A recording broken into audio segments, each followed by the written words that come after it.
All right. Hello, everyone. Thank you for joining. This is Josh Pryor speaking. I'm the product manager for our Cotherm product at Thermoanalytics. And I'm going to be both presenting some slides and doing some demonstrations of how FMI models can be used with our products for doing coupling between system models and 3D thermal models that are sort of our wheelhouse. So before getting into the details, I'll start off with a little background on our company and our software products for those that may not be familiar. The core technology that our thermal solver is based on, the R&D on that goes back into the 1980s. Our company kind of began and the product was commercialized in the mid-90s. We're now a primarily employee-owned company. When that program began in 2002. And also more recently, we've expanded from offices, not just in the US, but also in Europe. And we also have distributors throughout the world. The images here show some of our office and employee locations in the US and in Europe. And then the photo here shows 5 of our original 8 that founded the company and who are still with us. And the overall company has grown to about 70 employees now. Next, this slide just summarizes our main software products. So on the left, TAITherm is one we'll be talking about a lot today. TAITherm is our flagship thermal software. It's a general purpose 3D thermal analysis tool. It also has a variant used in the defense market called Musis. Musis has the same base as TAITherm and has additional infrared signature capabilities on top of that. TAITherm also has several common extensions that are used to add on capability in specific applications. So there are extensions for battery thermal modeling, human physiology and comfort modeling, and also an exhaust tool to predict temperatures for an IC engine exhaust heat source. The product on the right is our other main product called Cotherm. Cotherm is a totally separate code base from TAITherm. It's a coupling and process automation tool. It's often used to couple TAITherm to other models. So we'll show a little bit of how it's used today for coupling TAITherm to FMU models. Cotherm also has an extension for drive cycle analysis, which is a specific set of tools for using surrogate modeling to accelerate analysis of long and dynamic drive cycles for 3D models. And I'll talk a little bit more about how these products work. So starting off with TAITherm, as I mentioned, this is our general purpose flagship thermal simulation software. It's designed to be a complete thermal analysis tool, so all the modes of heat transfer can be included. Its main benefit is being able to run these complex and sometimes high resolution 3D models in a quick and efficient way, even for long transients. And this is often used to look at how to design thermal mitigation or packaging and optimize that in early stages of a design. It's heavily used across a number of different transportation applications. So especially in the automotive sector, traditionally the most heavy use was around, the IC engine heat sources and looking at the protection of those.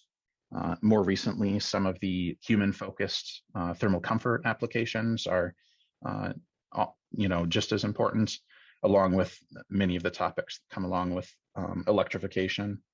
So as mentioned before, simulation of batteries, motors, more details of HVAC and climate control, and looking at energy management.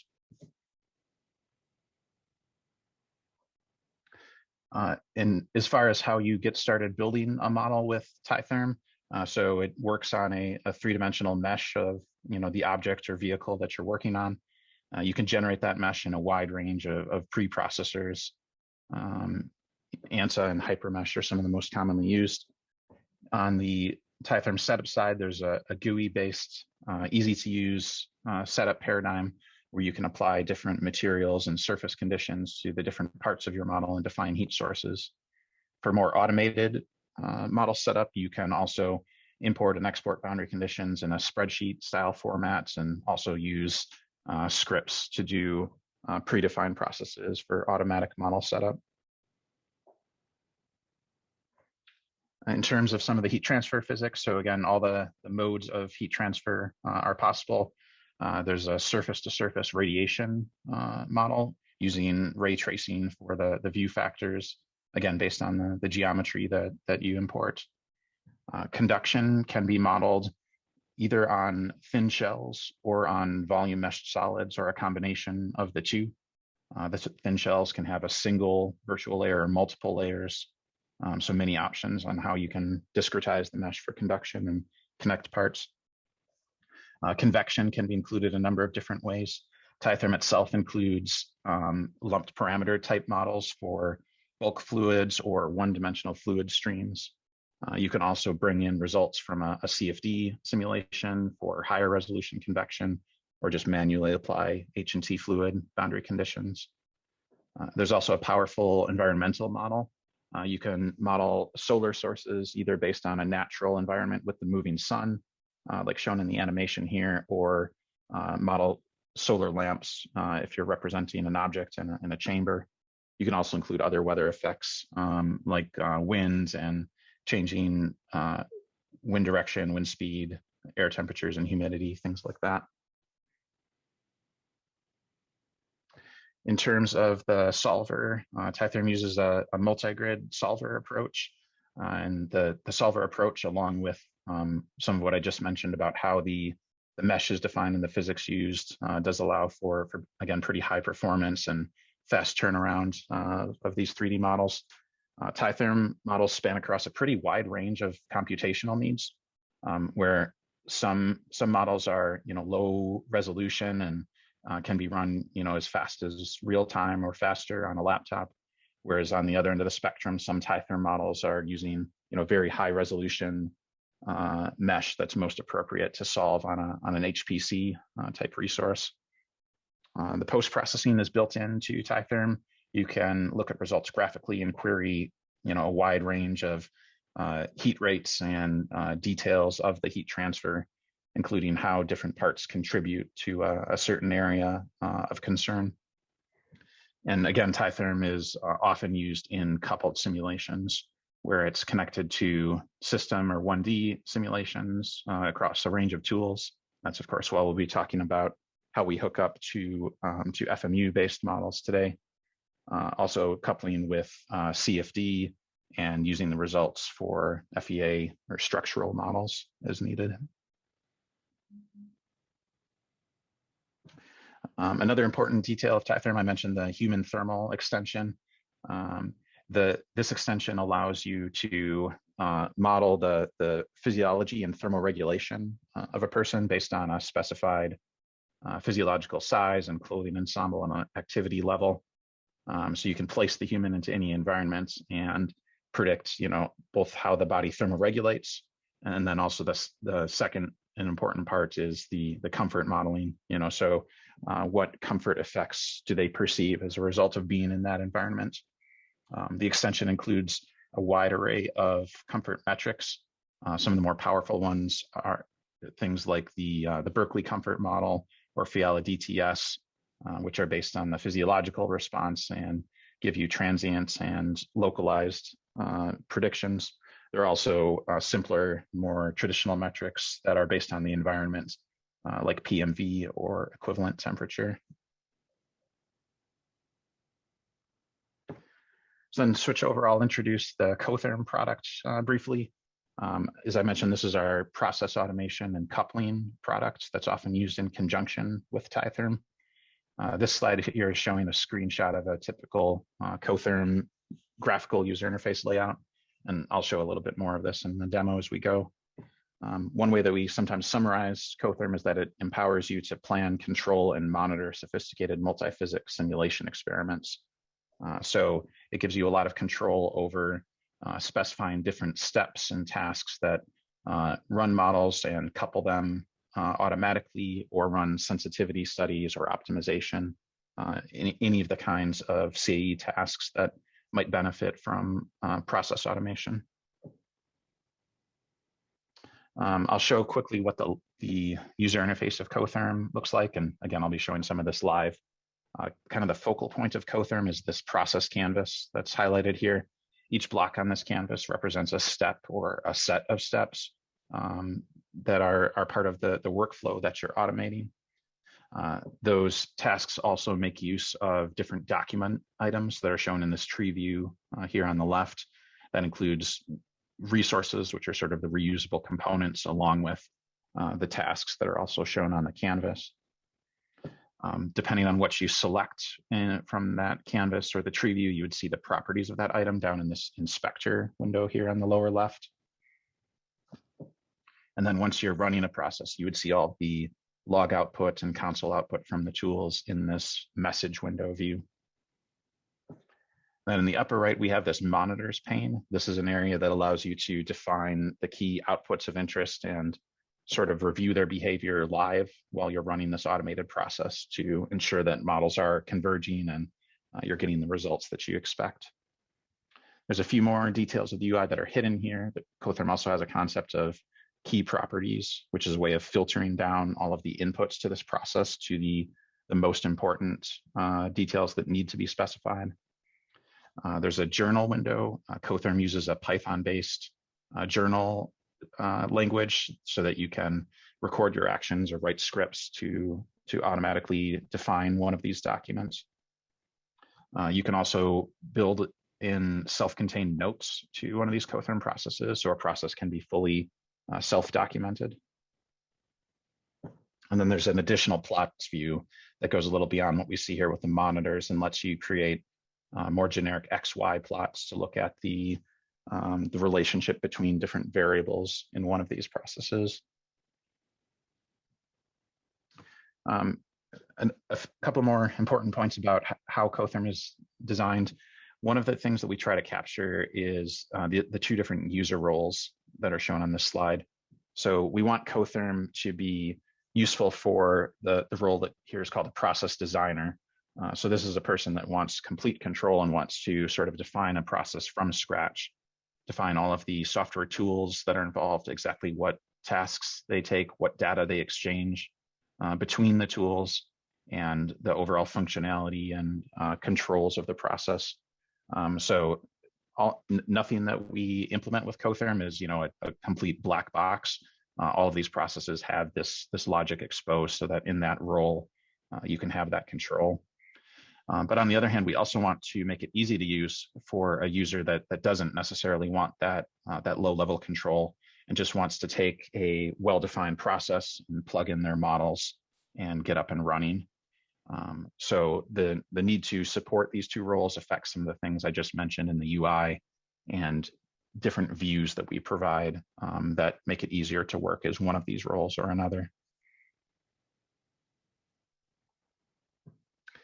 So once you've created a Cotherm process, the process can be run from the graphical interface, and that's where you'll see the output live and see the tasks progress through the canvas. You'll also see these the monitor data update in real time, so you can keep track of that. If you see something going wrong, you can pause and restart the process as needed to make changes. But of course, for other processes, especially high computationally expensive processes, you might also want to run this on an HPC resource. So the process can also be run in batch mode and put into an HPC queue. I mentioned that Cotherm has a Python-based journaling interface, so you can record setup actions that you take in the graphical interface and then play them back or do other scripting with them. But even beyond the need for journaling of Cotherm actions, Python is also heavily used in Cotherm for other automation. We include a pretty wide array of useful packages for different engineering applications. So things like NumPy, SciPy, Pandas, libraries for working with design of experiments or Excel documents. So the idea is that as much as possible for features that are not already built into Cotherm, the Python engine can be used to extend those. And that also includes the FMPy module for working with FMU-based system models within that journal functionality. So just to sum up quickly with Cotherm, focused more on the user interface, but this kind of summarizes there are a number of different applications that are tightly integrated to Cotherm. On the 3D side, of course, our own TAITherm thermal solver, several CFD codes, the most commonly used being StarCCM+, Fluent, and OpenFOAM. It also has a native integration with MATLAB for running MATLAB code or working with Simulink models. On the system model side, FMI, FMU-based coupling is a newer capability, but one of the best ways in Cotherm to work with system models, and that's what we'll be demonstrating.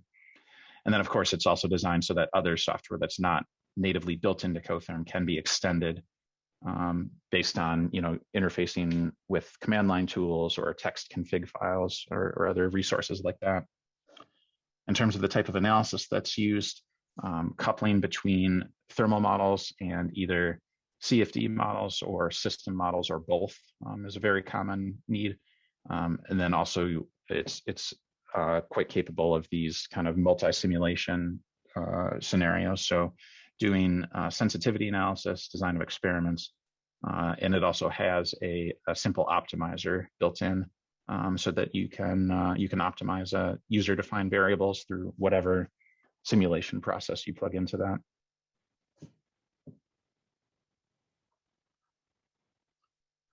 So now that we've kind of introduced the products a little bit, I want to talk a little bit about sort of the motivation for more generally combining system models with TAITherm, and of course, then specifically doing that via the FMI, FMU approach. This need for combining TAITherm and system models is something that has been growing with our customers recently. And if you kind of look at the strengths of these two analysis paradigms, I think you can see why.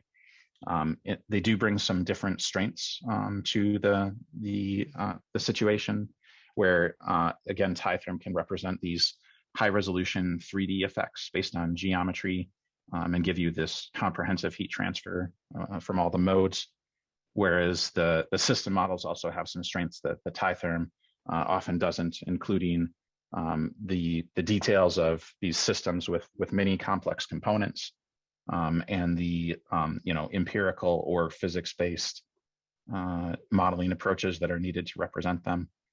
And of course, some of the multi-physics nature that some of these system models need to have. So modeling some of the interaction between not just the thermal, but also maybe the mechanical or electrical details of these systems. But these two tools overlap in the sense that they both are efficient for running long transient simulations and working on dynamic realistic conditions that are useful for design analysis. So the idea of the coupling, of course, is to utilize both of their strengths and give you a more comprehensive analysis approach. Going through specifically some of the ways the FMI approach can be used with TAITherm, you might want to use either a TAITherm thermal model or a Cotherm process to interact with an FMU that you've exported from some other system analysis tool. So that would of course be shortened to Cotherm or TAITherm FMU import. But you also might be interested in sort of the reverse, where you might want to use some other application as the master process, perhaps utilizing FMI to work with a number of different system models. In that case, you might want to export a representation of a TAITherm thermal model that's compliant with the FMI standard so that it could be plugged into that process. So that's what we would refer to as TAITherm FMU export. We have approaches that have been put together for both of these concepts, and I'll talk a little bit more about how each of those work. So starting off with the import side, again, the ability to bring in FMU compliant models into our two software products.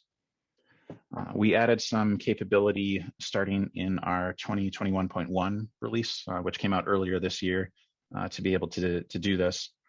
The integration allows you to either add in FMU-based system model coupling as part of a Cotherm process, or to do sort of a direct FMU coupling to a TAITherm model based on a TAITherm user routine. So depending on whether you want to use, Cotherm to do a more complex automation process, perhaps with multiple 3D models or other process nuances, or whether you just want to work directly with a TAITherm thermal model and use a user routine to work with an FMU. Both of these are possible. Starting off with the Cotherm side, I'm going to switch over to a demo, so I'll go through this quickly. But we now provide an example process that ships with Cotherm that demonstrates how to do this FMU coupling. In general, with Cotherm, we try to ship examples that demonstrate all of the most useful coupling applications that we can support. This example one shows a simple coupling between a single TAITherm model and a single FMU, where the FMU in this case happens to be a simple controller.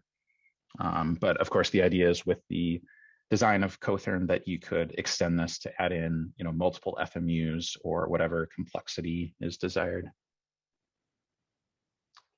So I'll pause there and jump over to showing some of these details live.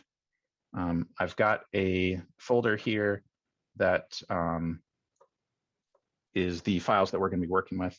So I've got a TDF file, that's the TAITherm thermal model, an FMU that represents a controller, and then a Cotherm process document. So I'm going to open up this TAITherm model first, and I'll use this to briefly show what the TAITherm user interface looks like. In this case, it's a very simple TAITherm model. So when I open this up in TAITherm, the main user interface is based on these different tabs that you see here in the model browser. The general paradigm of TAITherm is kind of like reading a book, where you go left to right and go through these different steps to define or import geometry, set up the model in the editor tab, define analysis parameters and run the model here, and then post-process results in the last tab. And within each one of those, you'll see different sets of tabs or other UI elements to help you through that step. The graphics is sort of a typical kind of 3D interaction pane. So you can use the different toolbar buttons to browse the geometry, rotate, pan, zoom, things like that. In this model, it's a very simple model. I've got one geometric part, this box, and then a lumped parameter fluid that represents air inside that box. Depending on what I select for those parts, I can see the properties here. Again, we define things like the material that's used, the convection boundary conditions, the surface conditions for radiation, initial temperatures, heat sources, and so on. In this case, we are specifying that this box is inside a bounding box for radiation, where there's an elevated temperature specified on the +Z face. So we're basically saying there's a non-geometric heat source at 150 degrees Celsius above this box. And then that lumped parameter fluid is connected to the inside of that box. So radiation will heat the top of the box, which will heat up the fluid. And then what we're going to show in the coupling is using an FMU to control a cooling heat rate applied to that interior fluid in order to meet a specified temperature. So from here, I'm going to switch over to a Cotherm process that we're going to use to set up this FMU coupling. This is basically that same simple FMU coupling process I showed in the slides. On the process canvas here, you can see that there's sort of a loop that represents the main task flow of this process. And in this case, each trip through this loop is going to represent one time interval where Cotherm runs the TAITherm model and instructs the FMU to take a step and then exchanges data between them. Right now, this process is not set up for any specific models, so we've got a number of warnings here. So I'll walk through how you would specify those inputs. I'm showing the key properties tab here on the left, which again is a way to specify all the critical inputs for this process. I've already linked up the location of where TAITherm is installed and the parallel configuration that I want to use for running that. The next input that we need to specify is the thermal model that we want to couple. So I can just open this file browser and specify that same TDF that we were just looking at in TAITherm. Once that's been brought in, I'm also going to import some result variables from that TAITherm model. So I can use this dialog to scan that thermal model. It'll show me those two parts and give me the option to create monitors based on the minimum, maximum, or average temperature. In this case, I'm just going to bring in one for the temperature of that interior air node that's inside the box, because we need that variable to link to our FMU model. So that import just created this variable here called interior air average. And then in order to make sure that that is updated after each coupling interval, I'm going to browse inside this subprocess that runs the TAITherm model. And there's a task here that updates any result variables after running TAITherm. So in the list for that task, I'm going to check the interior air variable that we just created to make sure that that's updated.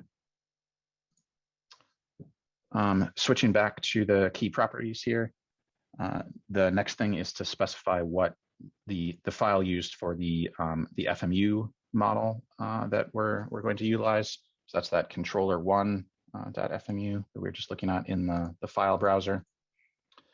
Once that's specified, this process is set up with a separate task up here at the top that scans that FMU and imports all of the variables that are exposed within it into this Cotherm process.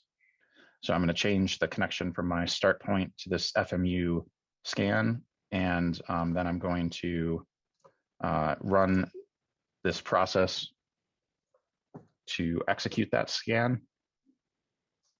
And then just below the FMU model file path, there's a table of inputs that has now been filled in. And if I look over here at the documents, that scan also created monitor variables that represent each of the outputs exposed in that FMU. In this case, there's 3 of them. There's the Y value, which is the output from the controller that we're interested in, and also CPU time and event counter outputs. But going back here to the key properties, the inputs have all been propagated into this table. So if I open that up, I'll see that this table resource now contains all of the parameters and inputs that were exposed in that FMU. And the idea with this table is that you can either keep the defaults, or for any values that you want to specify, you can check this specify value option and then set the inputs here.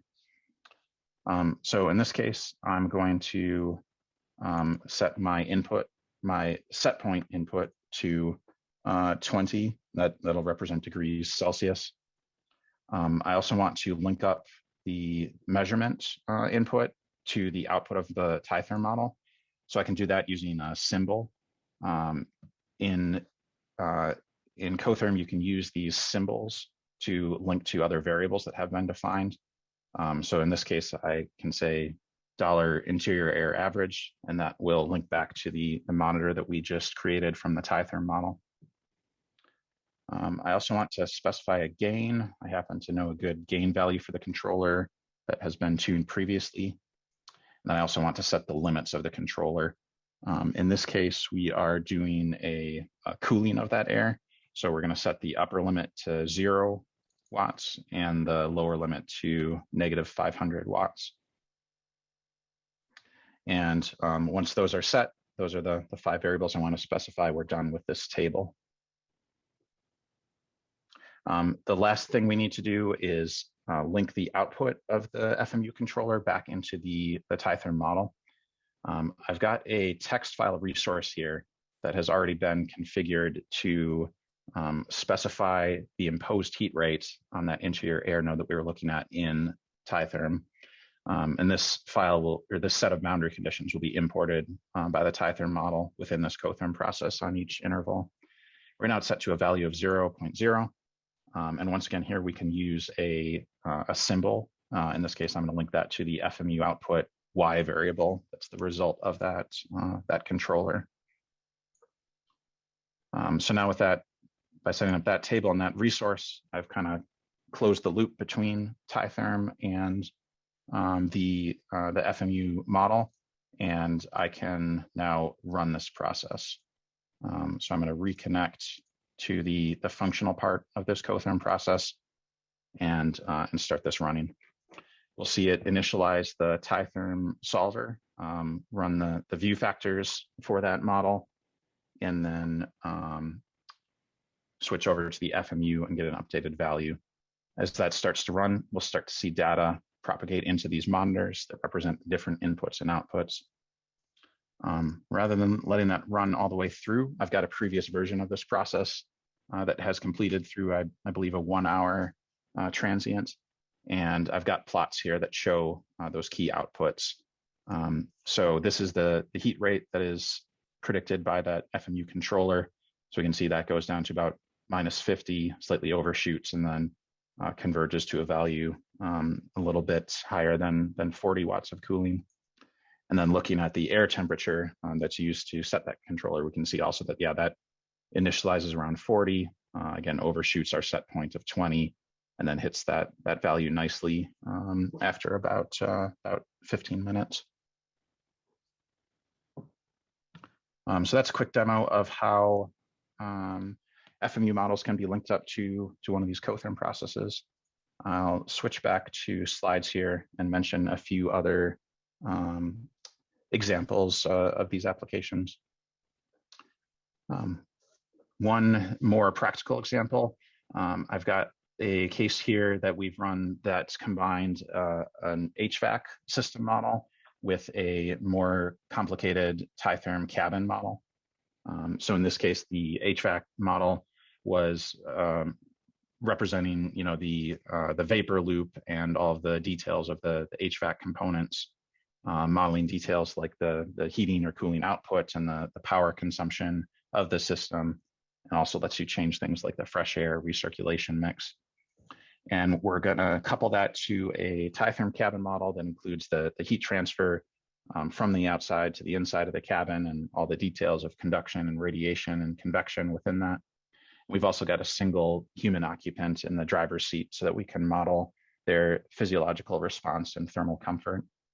In this case, the coupling is done just by using the HVAC model to predict the vent inlet conditions for the TAITherm model. And then based on the heat transfer and the predicted cabin conditions, sending back the return air conditions to the system model. A few more details on the specifics of these models. This HVAC system model is one that's based on the Modelon AC library. Again, includes the vapor loop, the air handling system, and a temperature control that targets the evaporator outlet temperature to be a certain value. On the TAITherm side, in terms of TAITherm models, this is a fairly low resolution, fast running model, about 30,000 elements. It again does include a single human mannequin for the physiology and comfort. And in this case, for the internal air, we're using a pretty simple bulk representation of the fluid. Of course, in a more complex case, that might be coupled with CFD or done in a more detailed way. And we do have an environmental model that includes the effect of the solar load and ambient temperature, so that we get solar radiation through the glass and the heat up of the exterior surfaces and conduction through those sort of details. So we ran that process coupled, and here are some results from that. So in the upper right, an animation of temperature results from TAITherm, and then several plots here. On the bottom left, this is showing the key air temperatures. So the orange is the evaporator air temperature predicted by the system model. Then the gray and the blue are the vent and cabin air temperatures predicted in the TAITherm model. This also gives us the relative humidity predictions inside the cabin and at the discharge point, and we can use those also as boundary conditions for TAITherm. And we also get a prediction of the power consumption and the compressor speed that we see in the AC system as we go through this 1 hour cool down. And of course, the benefit of this is being able to do trade studies on both the system details, so trying different components or control strategies or also on the cabin side. So swapping in different materials or glass materials, seeing what impact they have on heat transfer and the thermal comfort of the occupant in the cabin. And as mentioned, that process could also be extended to be not just TAITherm and a system model, but also to have CFD in the loop. This would give you the benefits of, a higher fidelity 3D representation of the fluid dynamics and convection within the cabin. So especially if you were interested in the details of the vent design, vent aim, or other things that would be dependent on the localized convection, this more complex process might make sense. Some colleagues of mine will be presenting on this more complex 3-code process at an upcoming paper at the 9th Open Foam Conference that's next month. A couple of other applications of combining TAITherm and FMUs that I'll mention quickly. Another area, in addition to cabin comfort modeling, where this has been coming up is a more comprehensive EV or XEV simulation, where again there are many important system details to consider here between the batteries, HVAC, power electronics, motors, and coolant flow, and again also the need to understand not just the thermal effects but the energy and range effects.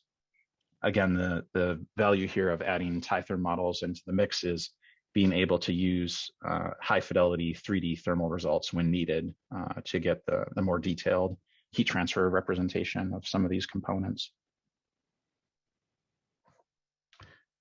So switching over to more the idea of directly working with an FMU with a TAITherm model. I've got a quick example I'll show here of one of those Python user routines I mentioned, where you could directly interact with an FMU from a TAITherm model. In the TAITherm tool, you can write these user routines and create hook functions that run at different frequencies during the model. And since we now have the capability to interact with FMU models from that Python interpreter, you can use those functions to write all the get and set values that you might want from an FMU. So to demonstrate that, we kind of took the simple bouncing ball FMU example and added some heat transfer to it. So we specified that we're going to heat this ball to 100 degrees Celsius and drop it from a height of 100 meters. And then we used the FMU prediction of the velocity and direction of that ball to change the convection on the TAITherm model.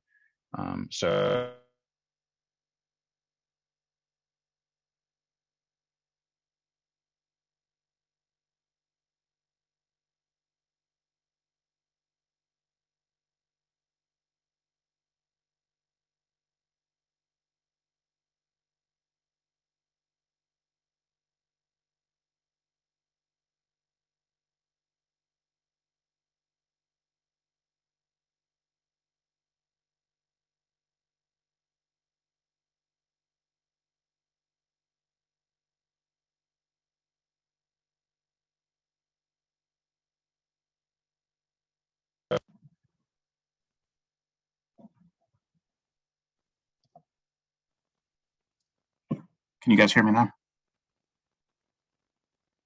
Yes, now we can hear you. Thank you. Sorry about the audio trouble.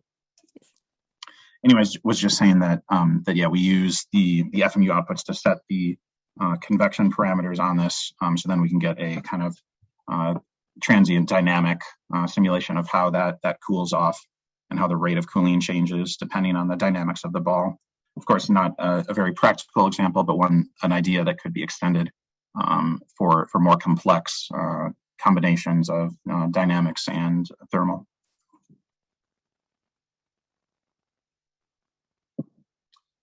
So those were the two methods we were going to talk about for FMU import. Then I'll briefly talk about the FMU export capability. So again, this is the idea where rather than importing FMU models into TAITherm or Cotherm, you might want to export a representation of a TAITherm 3D model to work within a a set of coupled system models based on the FMI interface. This is a challenge, to take a 3D model and represent it in an interface that's designed for system models. And basically what we need to do in order to fit into that interface is isolate specific parameters, often that correspond to a part level input, and expose them to the FMI interface for inputs and outputs. So in order to implement this for users that want to make use of this export, we need to give them the ability to identify and access that subset of boundary conditions or results that they want to expose to this FMI interface.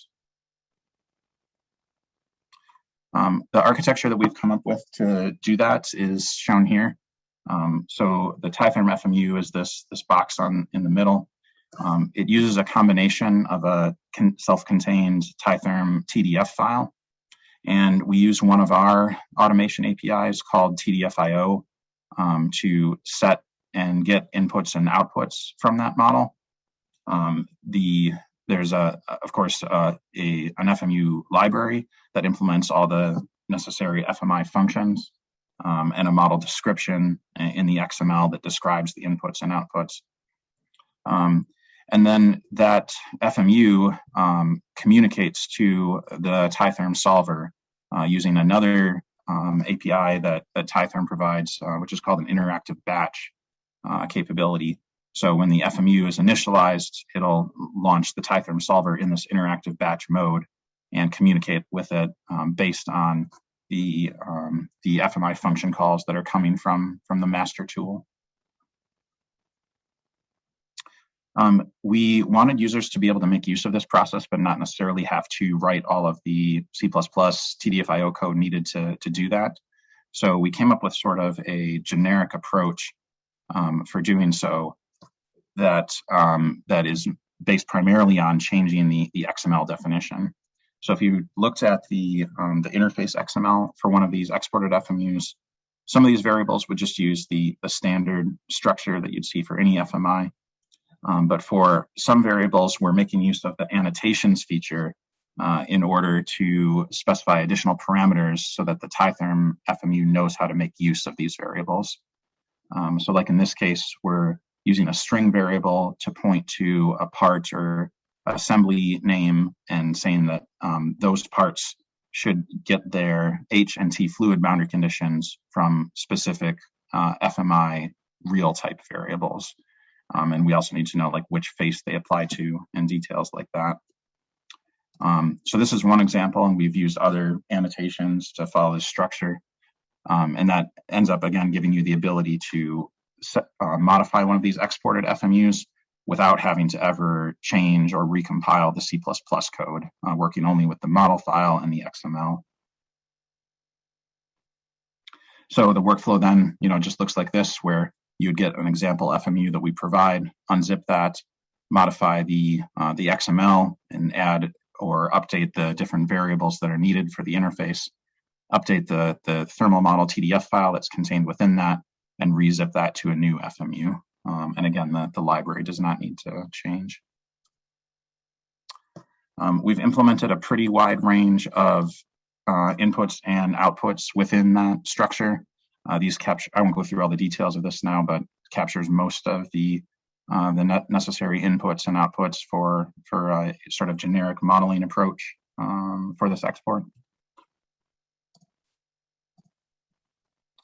And then finally, is in terms of an application for this FMU export, I'll show briefly an aerospace application for aircraft thermal management, where in this application on the system model side, users are interested in capturing the details of the propulsion system, the ECS, the fuel system, and perhaps also details of the flight plan. And then on the TAITherm side, again, the 3D capability allows us to look in more detail at the environmental effects, internal or external, what's going on in any ventilated or conditioned spaces, heat transfer details of the fuel tank. So based on how full it is, how much fuel or vapor is in there, how that changes the heat transfer, and of course the thermal interaction between different systems that share some kind of thermal connection. Quick example of using this. I've got a case here that uses this business jet model and the same sort of approach described on the previous slide to link those systems to a TAITherm model. We have an example here that does sort of a takeoff, circular flight, and landing scenario. So the plots here are showing some of the flight condition inputs, so the altitude, speed, and heading that you can specify for that FMU. And then these animations are showing how the surface temperature on that jet model changes during that scenario. So you see varying effects from the changes in convection and solar load. Got a couple more animations that show how the solar flux changes. So the TAITherm solar model captures the varying position of the sun relative to the aircraft heading. And then also how the heat transfer coefficients vary based on the altitude and speed of the aircraft. This is using an aerodynamic library approach that's built into TAITherm. So to summarize, we've developed capabilities for import and export of FMU models from our TAITherm and Cotherm products. And by doing that with the FMI standard, that allows us to access a wide array of system models from different vendors and tools. With our latest software versions, we're distributing examples and capabilities to do this.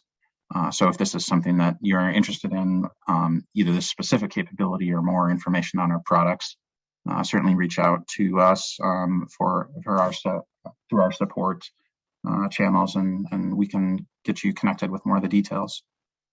I've got my contact info here on the last slide. And I just did also want to acknowledge John Bade at Modelon, who was instrumental in helping us with some of the FMU system modeling details shown for some of these examples.